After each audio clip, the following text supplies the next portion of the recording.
నేను ఒక hand work చేసిన వాడికి ఈ ఫోన్ మీద నాకు చాలా ఆధారం. ఇప్పుడున్న సమాజంలో ఈ ఫోన్ అనేది చాలా ఇంపార్టెంట్ అయింది. ఎలాంటి మనీ కన్నా కానీ, ఇటు భార్య పిల్లలు సంసారం కన్నా కానీ ఫోన్ అనేది ప్రతి వాడు లైక్ చేస్తున్నారు. ఈ ఫోను ఇంట్లోంచి బయటకు వచ్చిన ప్రతి వ్యక్తి కూడా ఏది మర్చిపోయినా కానీ, ఏది మర్చిపోకపోయినా కానీ ఫోన్ అనేది తీసుకొని బయటకు వస్తున్నాడు. ఈ ఫోన్ అనేది ప్రపంచం అంతా కూడా ఈ ఫోన్ మీద ఆధారపడి ఉన్నారు.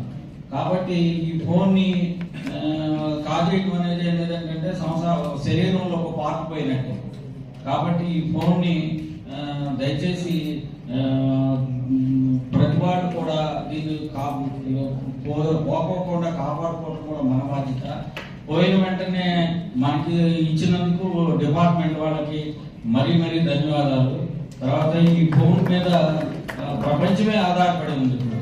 ఇప్పుడు ఈ ఫోన్ గురించి ప్రతి వాళ్ళకి తెలుసు ఇప్పుడు.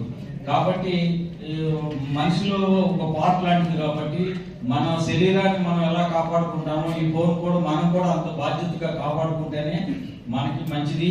నెక్స్ట్ మన పార్ట్ పోయినప్పుడు కనుక హాస్పిటల్కి వెళ్ళి మనం ఎలా ట్రీట్మెంట్ చేయించుకుంటున్నాం, అలాగే మనం కోల్పోయినప్పుడు డిపార్ట్మెంట్ వాళ్ళు కూడా మనకి ఇలా హెల్ప్ చేసినందుకు మన పార్ట్ మనకి ఇచ్చినట్టు అవుతుంది. కాబట్టి ఈ డిపార్ట్మెంట్ వాళ్ళకి, పోలీస్ డిపార్ట్మెంట్ వాళ్ళకి, రాష్ట్రంలో పోలీస్ స్టేషన్కి మరీ ధన్యవాదాలు. Thanks for